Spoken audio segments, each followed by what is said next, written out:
स्वागत दोस्तों आपका चैनल के सामने होते हैं। चलिए सबसे पहले सबसे बड़ी टीना को बताएंगे दोस्तों। कांग्रेस पार्टी की बैठक में आरएसएस को लेकर दिग्विजय सिंह ने ऐसा क्या बोला जिसके बाद राहुल गांधी ने टोका और कांग्रेस पार्टी के एक ऐसे ही बड़े सांसद की ओर से आरएसएस की तुलना अलकायदा से करते हुए नए तरीके का राजनीतिक भूचाल मचाया गया है। दोस्तों बताएंगे क्या है पूरा मामला, इसी के साथ में चलेंगे एक और बड़ी अपडेट की तरफ जहां पर बीएमसी चुनाव को लेकर आखिरकार सीटों का बंटवारा हो गया है। दोस्तों बताएंगे कौन कितनी सीटों पर चुनाव लड़ रहा है, इसी के साथ में एक एक करके चलेंगे आज की सारी बड़ी अपडेट। लेकिन उससे पहले अगर आप भी मानते हैं कि आरएसएस को लेकर राहुल गांधी का रुख एकदम सही है और कांग्रेस पार्टी का कोई भी नेता जो आरएसएस है उसके संगठन की तारीफ करता है उसके खिलाफ सख्त से सख्त एक्शन होना चाहिए, तो इस वीडियो को लाइक करके लाल बटन दबाकर चैनल को सब्सक्राइब करके बेल आइकन दबाकर कमेंट बॉक्स में अपनी राय जरूर लिखकर बताएगा। दोस्तों ज्यादा से ज्यादा वीडियो को शेयर की जगह चलते हैं सबसे पहले सबसे बड़ी ब्रेकिंग न्यूज अपडेट की तरफ जहां पर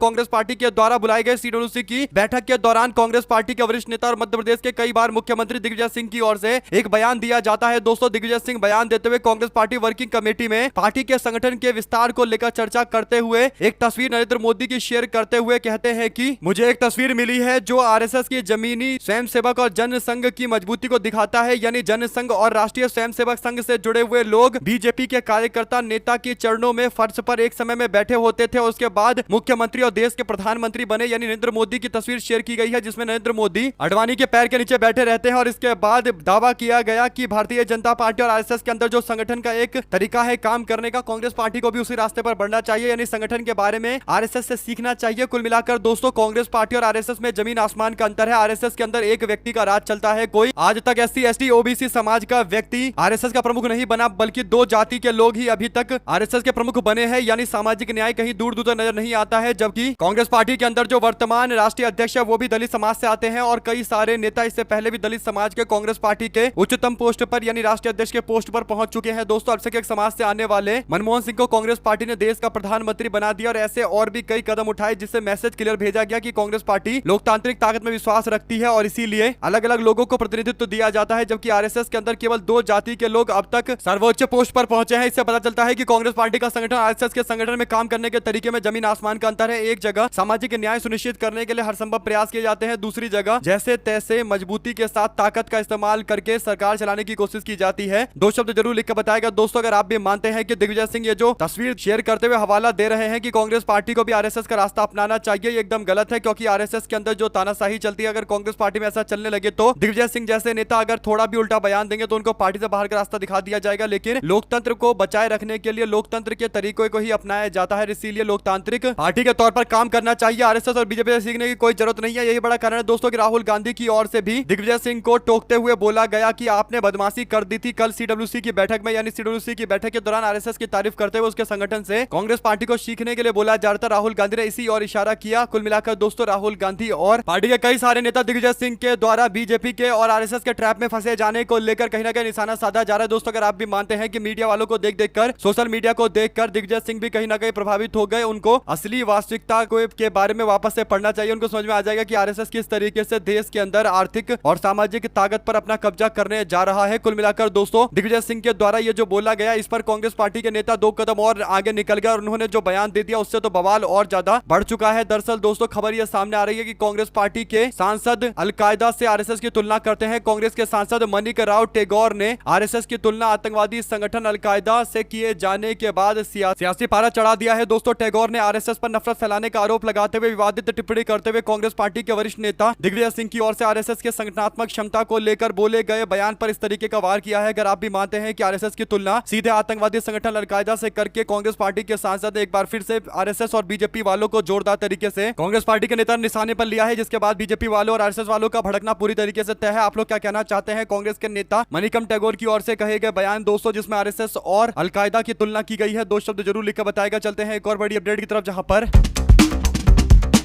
अरावली रेंज को लेकर उपजे विवाद को लेकर सुप्रीम कोर्ट ने आज स्वतः संज्ञान लेते हुए आखिरकार अरावली पर आज सुनवाई करने का फैसला लिया है। दोस्तों चीफ जस्टिस ऑफ इंडिया की अगुवाई में 3 जजों की बेंच इस पूरे विवाद पर सुनवाई करेगा। बेंच में chief justice of India Suryakant भी मौजूद रहेंगे। दोस्तों बेंच में सीजीआई की उपस्थिति से पता चल रहा है कि यह मुद्दा बड़े जोर शोर से उठ रहा है और कहीं ना कहीं सुप्रीम कोर्ट ने भी इस पर संज्ञान लेते हुए लोगों के आंदोलन का समर्थन किया है, एक तरीके से मैसेज भेजा है और अरावली वाले मामले को लेकर आम जनता के प्रदर्शन के साथ देने के लिए कोर्ट भी अब खड़ा हो रहा है दोस्तों, क्योंकि कोर्ट के द्वारा ही इस परिभाषा को स्वीकार किया गया था, जिसके बाद से लगातार अरावली को बचाने की मांग को लेकर आंदोलन चल रहा है। ऐसे में कोर्ट के द्वारा आज क्या फैसला दिया जाएगा, आप लोग कमेंट बॉक्स में अपनी राय जरूर लिखकर बताएगा। दोस्तों ज्यादा से ज्यादा वीडियो को शेयर कीजिएगा। चलते हैं एक और बड़ी अपडेट की तरफ, जहां पर महाराष्ट्र के अंदर सीट बंटवारे को लेकर एक नया तरीके का धमाका हुआ है। दोस्तों जो जानकारी है उसके अनुसार सीट शेयरिंग को लेकर भारतीय जनता पार्टी और शिवसेना शिंदे गुट के बीच में बीएमसी के चुनाव को लेकर सीटों का बंटवारा कर दिया गया। भारतीय जनता पार्टी 128 सीटों पर चुनाव लड़ेगी, जबकि शिवसेना शिंदे गुट 79 सीटों पर चुनाव लड़ने के लिए तैयार हो गया है। बाकी की जो 20 सीटें हैं वो अन्य सहयोगी पार्टी को चुनाव लड़ने के लिए दिया जाएगा। अब देखते हैं अन्य सहयोगी पार्टी में कौन कौन सी पार्टी है जो एनडीए गठबंधन में रहकर चुनाव लड़ेगी। जो सीट बंटवारा किया गया है इस पर आपकी क्या राय है? क्या आंकड़ा एकदम सही लगता है? दोस्तों क्या भारतीय जनता पार्टी जो लगभग दुगनी सीटों पर शिवसेना एकनाथ शिंदे गुट की तुलना में लड़ रही है, क्या ये बात सही है? क्या अपने सहयोगी को बीजेपी को इसी तरीके से व्यवहार करना चाहिए, ट्रीट करना चाहिए कि भारतीय जनता पार्टी ने उनको केवल 79 सीट दी है और खुद 128 पर लड़ रहे हैं? अपनी राय जरूर लिखकर बताएगा। ज्यादा से ज्यादा वीडियो को शेयर कीजिएगा। चलते हैं एक और बड़ी अपडेट दोस्तों, जहां पर बीएमसी के चुनाव को लेकर कांग्रेस पार्टी और उसके गठबंधन सहयोगियों ने भी अपने सीट बंटवारे का ऐलान कर दिया है। दोस्तों बीएमसी के चुनाव के लिए कांग्रेस पार्टी और प्रकाश आंबेडकर की वंचित बहुजन अघाड़ी ने गठबंधन बनाने का ऐलान करते हुए बताया है कि कांग्रेस पार्टी 130 सीटों पर चुनाव लड़ेगी, जबकि वंचित बहुजन अघाड़ी 62 सीटों पर चुनाव लड़ेगी और शरद पवार की एनसीपी एसपी 10 सीटों पर चुनाव लड़ने जा रही है और राष्ट्रीय समाज पक्ष के द्वारा 25 सीटों पर चुनाव लड़ा जाएगा। कुल मिलाकर दोस्तों छोटी पार्टियों को साथ में जोड़कर एनसीपी के साथ में कांग्रेस पार्टी आगे बढ़ रही है। इससे पता चलता है कि कांग्रेस पार्टी के अंदर गठबंधन को लेकर महाराष्ट्र में एक नए तरीके की स्ट्रेटजी पर काम किया जा रहा है, जिसमें कांग्रेस पार्टी और एनसीपी के वोटों को एकजुट करके अन्य जो नई सहयोगी पार्टी सामने आई है और उभरती पार्टियां हैं, चाहे वंचित बहुजन अघाड़ी हो या फिर राष्ट्रीय समाज पक्ष हो, इन सबको साथ में लेकर आगे बढ़ा जा रहा है। अगर आप भी मानते हैं एकदम सही कदम उठाया गया है, इसी तरीके से अगर सब लोग आगे मिलकर बढ़ेंगे तो जरूर सफलता मिलेगी। अपनी राय जरूर लिखकर बताएगा। ज्यादा से ज्यादा वीडियो को शेयर कीजिएगा। दोस्तों चलते हैं एक और बड़ी अपडेट की तरफ, जहां पर उत्तर प्रदेश के कई बार के मुख्यमंत्री रह चुके अखिलेश यादव ने एक बयान देते हुए बीजेपी पर तंज कसा। दोस्तों उन्होंने कहा कि अनुशासनहीनता कहकर अपमानित कर दी जाने वाली लिखित मौखिक चेतावनी सरेआम दोहराई जा रही है, वही इन धमकी देने वाले दंभी सत्ताधारियों को शासनहीन कर देंगे। लगता है अहंकारी सत्ता सरयू के पावन जल में खड़े होकर ली गई शपथ का परिणाम भूल गई है। सत्ताधारी किसका सम्मान नहीं कर सकते तो अपमान भी ना करे। कुल मिलाकर दोस्तों भारतीय जनता पार्टी के अंदर ब्राह्मण समाज के विधायकों की बैठक के बाद जिस तरीके से एक नाराजगी विधायकों में देखने को मिली थी और जिस तरीके से भारतीय जनता पार्टी के प्रदेश अध्यक्ष ने आगे कभी भी इस तरीके की बैठक से बचने के लिए बोला वरना एक्शन लिया जाएगा, उसी और इशारा करते हुए अखिलेश यादव की ओर से तंज कसा गया है। आप लोग इस पर क्या राय देना चाहते हैं? अपनी राय जरूर लिखकर बताएगा। ज्यादा से ज्यादा वीडियो को शेयर कीजिएगा। दोस्तों चलते हैं एक और बड़ी अपडेट की तरफ, जहां पर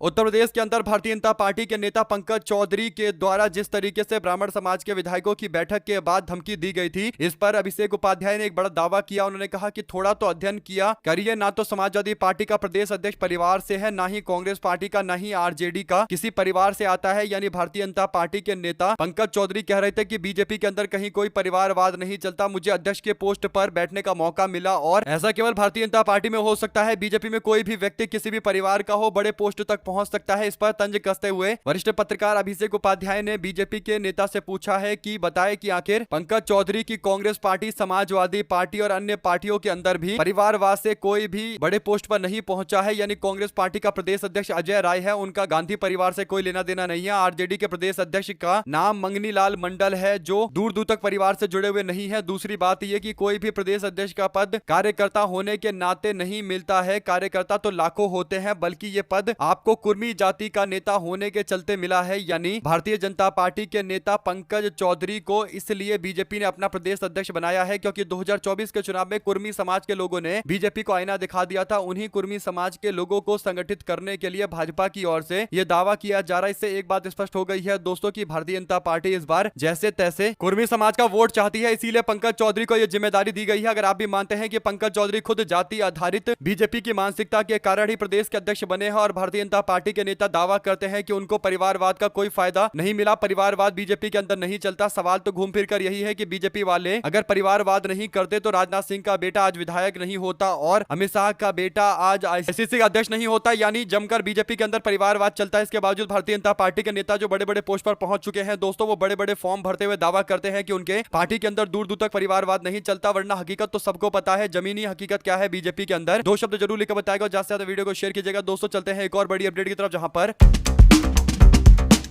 देहरादून के अंदर नस्लीय हमले को लेकर त्रिपुरा के छात्र एंजेल चकमा पर चाकू से हमला हुआ था, जिससे उसकी मौत हो गई। हमले के दौरान एंजेल ने कहा कि हम चीनी नहीं बल्कि हम भारतीय हैं। मुख्य आरोपी फरार चल रहा है। दरअसल भाजपा शासित उत्तराखंड के अंदर त्रिपुरा से आए एक व्यक्ति को चाइनीज बताकर उसकी हत्या कर दी गई। यानी भारत के त्रिपुरा का रहने वाला एंजेल चकमा, जिसके पिता बीएसएफ से भी जुड़े हुए हैं दोस्तों, उसकी हत्या कर दी गई और हत्या करने वाला फरार हो गया है। कुल मिलाकर पूर्वोत्तर के राज्य के लोगों को उनके चेहरे के कलर और शेप के आधार पर चाइनीज बताकर हत्या का यह पहली बार मामला सामने नहीं आया। इससे पहले भी कई तरीके के मामले सामने आए हैं जो साफ तौर पर नस्ल भेद का एक बड़ा जीता जागता उदाहरण है। भाजपा शासित राज्य उत्तराखंड के अंदर यह मामला सामने आया है। इस पर आप लोगों की क्या राय है, लिखकर जरूर बताएगा। अगर आप भी मानते हैं कि ये कहीं ना कहीं नस्ल भेद का ऐसा मामला है जिस पर बीजेपी सरकार को कठोर कार्रवाई करनी चाहिए, लेकिन भाजपा सरकार के अंदर ही क्यों इस तरीके के कांड होते हैं, ये भी एक बड़ा सवाल है। दो शब्द जरूर लिखकर बताएगा। दोस्तों चलते हैं एक और बड़ी अपडेट की तरफ, जिसमें अंकिता भंडारी मर्डर केस मामले को लेकर हरिद्वार की पुलिस ने बीजेपी के पूर्व एमएलए सुरेश राठौर के घर पर नोटिस चिपकाया है। थाने पर आने के लिए बोला गया है। सुरेश राठौर ने एक्ट्रेस उर्मिला से फोन पर बातचीत में कथित तौर पर भारतीय जनता पार्टी के राष्ट्रीय महासचिव दुष्यंत कुमार गौतम का नाम लिया था कि अंकिता भंडारी मर्डर केस मामले में रात वो वहां पर मौजूद थे। इस मामले में सुरेश राठौर और उर्मिला के ऊपर 2 एफआईआर दर्ज की गई है। इस ऑडियो के बाद उत्तराखंड के अंदर लगातार विरोध प्रदर्शन जारी है। मांग की जा रही है कि सीबीआई की मांग की जाए, जांच की मांग की जाए और मर्डर की रात वहां मौजूद वीआईपी गेस्ट के नाम भी उजागर किए जाने चाहिए। आखिर किस गेस्ट को लेकर सर्विसेज मांगा जा रहा था और 10,000 रुपए मात्र देकर एक महिला के सम्मान के साथ छेड़खानी करने की कोशिश की जा रही थी। हालांकि दोस्तों ये मामला इतना आगे बढ़ गया कि स्थिति इस तरीके की बन गई कि अफरा तफरी के हालात बन गए और बाद में बुलडोजर की कार्रवाई भी हो गई। हालांकि न्याय तो मिला, लेकिन जिस तरीके से उस व्यक्ति का पता नहीं चल पाया कि आखिर कौन वो हाई प्रोफाइल नेता था जिसके लिए अंकिता भंडारी का हत्यारा अंकिता के पीछे पड़ गया था। आप लोग अपनी राय जरूर लिखकर बताएगा दोस्तों। और बीजेपी के नेता का नाम आने के बाद उन्होंने मानहानि का मुकदमा भी दर्ज करवाया है। चलते हैं एक और बड़ी अपडेट की तरफ, जिसमें पश्चिम बंगाल के अंदर मुख्य चुनाव अधिकारी के कार्यालय के द्वारा शनिवार को जारी नोटिस में कहा गया है कि यह समस्या 2002 के मतदाता सूची के पीडीएफ संस्करण को सीएसवी प्रारूप में पूरी तरीके से परिवर्तित ना कर पाने के कारण उत्पन्न हुई है। दरअसल चुनाव के अंदर छूट गए मतदाताओं की सूची रोकी गई। दरअसल दोस्तों पश्चिम बंगाल के मुख्य चुनाव अधिकारी सीईओ ने कार्यालय के द्वारा शनिवार को एक निर्देश जारी करते हुए कहा कि यह समस्या 2002 के मतदाता सूची के अंदर पीडीएफ संस्करण को सीएसवी प्रारूप में पूरी तरीके से परिवर्तित ना कर पाने के कारण उत्पन्न हुई है। परिणाम स्वरूप कई मतदाताओं के लिए बूथ स्तरीय अधिकारी बीएलओ ऐप में लिंकिंग की समस्याएं आ रही है। राज्य में पिछला विशेष गहन पुनरीक्षण यानी एसआईआर 2002 में किया गया था। आयोग ने कहा कि सिस्टम में दर्ज नहीं के प्रारूप में चिन्हित होने के बावजूद ऐसा कई मतदाताओं का 2002 के मतदाता सूची की हार्ड कॉपी के साथ वैध स्वपहचान और वंशज संबंध है, जिससे जिले के अंदर चुनाव अधिकारी और डीईओ द्वारा विधिवत परिमाणित किया गया है और सीईओ की वेबसाइट पर प्रकाशित किया गया है। कुल मिलाकर दोस्तों लगातार जो सवाल पश्चिम बंगाल के अंदर वोटर लिस्ट को लेकर उठ रहे हैं, उन्हीं पर जवाब देते हुए सीईओ कार्यालय की ओर से कहा जा रहा है कि यह 2002 के अंदर लिस्ट में पाई गई गड़बड़ी के आधार पर पूरा बवाल हुआ है। आप लोग क्या कहना चाहते हैं लिखकर जरूर बताएगा। पश्चिम बंगाल के अंदर एक जो नई कैटेगरी बनाई गई है जिसमें संदिग्ध मतदाताओं के नाम जोड़े गए हैं, ये भी काफी गंभीर मामला है। साथ साथ चलते हैं एक और बड़ी अपडेट की तरफ, जिसमें आप बदमाशी कर रहे हैं आरएसएस की तारीफ करने को लेकर राहुल गांधी ने दिग्विजय सिंह को लेकर जो टिप्पणी की है वो भी काफी चर्चा का विषय है। दोस्तों कांग्रेस के स्थापना दिवस के मौके पर पार्टी के मुख्यालय इंदिरा भवन के भीतर एक दिलचस्प वाकया देखने को मिला। मुख्य कार्यक्रम के बाद कांग्रेस पार्टी के वरिष्ठ नेता और सांसद चाय नाश्ते के दौरान आपस में बातचीत कर रहे थे। इस दौरान कांग्रेस को आरएसएस बीजेपी के संगठनात्मक ढांचे से सीखने वाले बयान के बाद वरिष्ठ नेता दिग्विजय सिंह और राहुल गांधी का आमना सामना हुआ। सूत्रों के मुताबिक राहुल गांधी ने दिग्विजय सिंह से हाथ मिलाते हुए मजाकिया अंदाज में कहा कि आपने तो कल अपना काम अच्छे से कर दिया। इसी बातचीत के दौरान राहुल गांधी के पीछे एक सांसद ने चुटकी लेते हुए दिग्विजय सिंह को हंसी मजाक करते हुए कई बातें बोल दी। दोस्तों कुल मिलाकर राहुल गांधी हंसते हुए प्रतिक्रिया दे रहे थे और दिग्विजय सिंह खुद भी हंस रहे थे। कुल मिलाकर दिग्विजय सिंह एक ऐसे कांग्रेस पार्टी के कट्टर नेता है जो पार्टी के हितों के बारे में सोचते हैं। अगर आरएसएस के संगठन को लेकर वो चर्चा कर रहे थे, जरूर कांग्रेस पार्टी के संगठन को आरएसएस के लेवल पर मजबूत चाहते हैं, लेकिन सवाल सबसे बड़ा यही है कि कांग्रेस पार्टी कभी आरएसएस की तरह नहीं चलना चाहती है, क्योंकि आरएसएस के अंदर जो चलने का तरीका है वो एक तानाशाही पूर्ण है और कांग्रेस पार्टी लोकतंत्र और विश्वास रखती है। इसीलिए संगठन के अंदर भी लोकतांत्रिक व्यवस्था करना कांग्रेस पार्टी की मजबूरी है। ऐसे में दिग्विजय सिंह को राहुल गांधी ने जिस तरीके से मजाक करते हुए कहा कि आपने तो अपना काम कर दिया था, आपने तो बीते दिन ही संगठन को लेकर सवाल खड़ा करते हुए आप बदमाशी कर गए, तो इस पर दिग्विजय सिंह भी हंसने लगे। आप लोग क्या कहना चाहते हैं लिखकर जरूर बताएगा। चलते हैं एक और बड़ी अपडेट की तरफ दोस्तों, जहां पर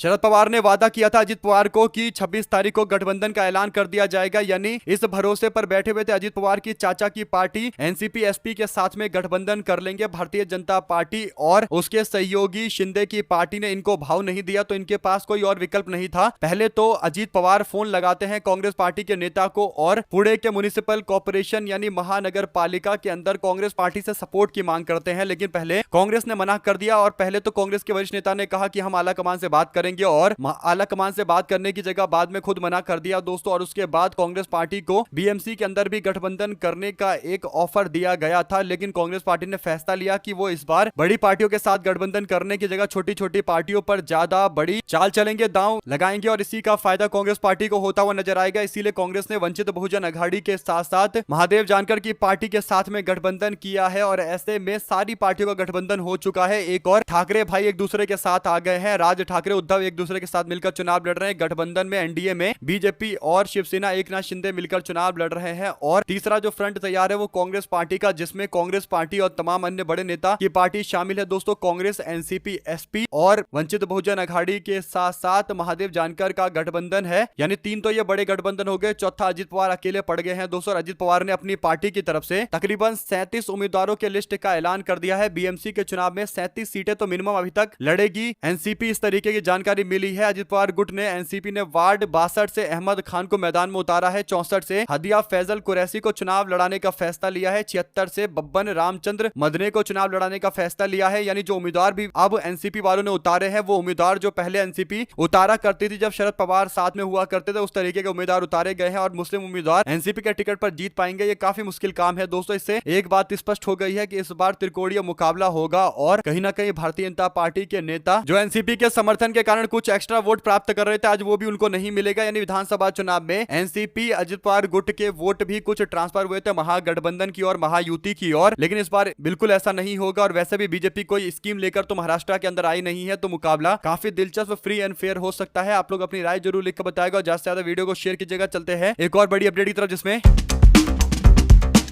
उन्नाव के मामले को लेकर पीड़िता का समर्थन और कुलदीप सेंगर के विरोध में जंतर मंतर पर रविवार को कई सामाजिक संस्थानों की ओर से विरोध प्रदर्शन किया गया। इस दौरान प्रदर्शनकारी महिलाओं ने एक स्वर में कहा कि सुप्रीम कोर्ट से हमें उम्मीद है कि पीड़िता को पूरी तरीके से न्याय मिलेगा। लगातार पीड़िता के न्याय के लिए सड़कों पर उतरकर संघर्ष जारी है। जबकि दोस्तों एक ऐसा भी गुट देखने को मिल रहा है जो सेंगर के समर्थन में नारेबाजी कर रहा है, यानी जानबूझकर सेंगर का समर्थन वाला एक ग्रुप तैयार किया जा रहा है। और इससे पता चलता है कि कहीं ना कहीं देश के अंदर महिला के साथ दुर्व्यवहार करने और दुराचार करने वाले व्यक्ति के समर्थन में भी लोग आकर नारेबाजी लगा रहे। दुर्भाग्यपूर्ण स्थिति है देश के अंदर। आप लोग क्या कहना चाहते हैं अपनी राय जरूर लिखकर बताएगा। ज्यादा से ज्यादा वीडियो को शेयर कीजिएगा ताकि पूरी अपडेट आप लोग तो लगातार इसी तरीके से आगे भी पहुंचती रहे। दोस्तों चलते हैं एक और बड़ी खबर की तरफ, जहां पर उत्तर प्रदेश में होने वाले पंचायत चुनाव को लेकर भारतीय जनता पार्टी के सहयोगी ने बीजेपी से अलग होकर चुनाव लड़ने का खुलकर ऐलान कर दिया है। दोस्तों यूपी में आगामी पंचायत चुनाव को लेकर सुभाषपा के राष्ट्रीय अध्यक्ष और कैबिनेट मंत्री ओम प्रकाश राजभर ने एक बड़ा ऐलान किया है। सुभाषपा के अध्यक्ष ओम प्रकाश राजभर ने कहा है कि पंचायत चुनाव की तैयारी हो गई है, समय पर पंचायत चुनाव होंगे और मत पत्र की छपाई होगी। 30 दिसंबर तक वोटर लिस्ट में आपत्ति मांगी गई है। ओम प्रकाश राजभर ने कहा कि उनकी पार्टी पंचायत चुनाव में अकेले मैदान में उतरेगी और पार्टियों का सिंबल नहीं होगा। ये भी शायद इनको खबर पहले से लग गई है। इसका सीधा मतलब यह है कि मुकाबला अपने अपने स्तर पर लड़ा जाएगा, सारी पार्टी अपना उम्मीदवार उतारेगी और चतुर्कोणीय 5 कोणीय मुकाबला होगा। इसमें कोई भी फायदा लूट सकता है दोस्तों। लेकिन सवाल सबसे बड़ा यह है कि क्या एनडीए गठबंधन की पार्टियां एकजुटता के साथ नहीं लड़ेंगे तो क्या महागठबंधन के लोग भी ऐसा ही करेंगे? क्या कांग्रेस और सपा अलग अलग चुनाव लड़ेगी या फिर दोनों मिलकर लड़ेंगे? अगर दोनों मिलकर लड़ते हैं तो भारतीय जनता पार्टी का गठबंधन क्योंकि टूटा हुआ रहेगा तो स्थिति एकदम पलट सकती है। आप लोग अपनी राय जरूर लेकर बताएगा, ज्यादा से ज्यादा वीडियो को शेयर कीजिएगा। दोस्तों चलते हैं एक और बड़ी अपडेट की तरफ, बिग न्यूज अपडेट की तरफ, जिसमें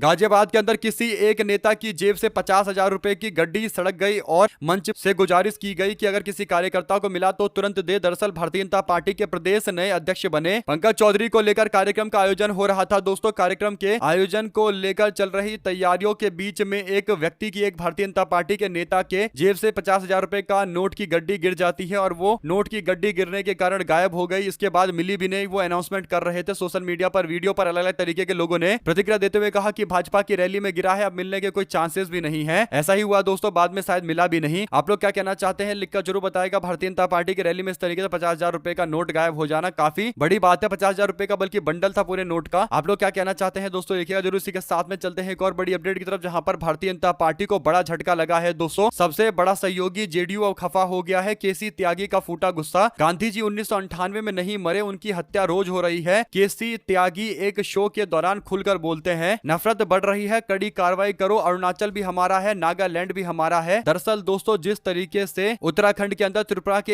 एक छात्र की हत्या की गई, उस मामले पर अब एक बीजेपी के सहयोगी जनता दल यूनाइटेड के नेता का भी पारा चढ़ा है। अगर आप भी मानते हैं कि लगातार देश के अंदर अलग अलग मामलों पर जो हिंसाएं हो रही है, काफी दुर्भाग्यपूर्ण स्थिति है और इसका खंडन किया जाना चाहिए पुरजोर तरीके से, तो अपनी राय जरूर लिखता है। हमारे साथ लगातार जुड़े दोस्तों का बहुत बहुत धन्यवाद। आप लोग देख रहे थे आपका अपना चैनल जय हिंद जय भारत। ज्यादा से ज्यादा वीडियो को शेयर कीजिएगा दोस्तों और हमारे साथ लगातार बने रहिएगा। देख रहे थे आप लोग का अपना चैनल जय हिंद जय भारत।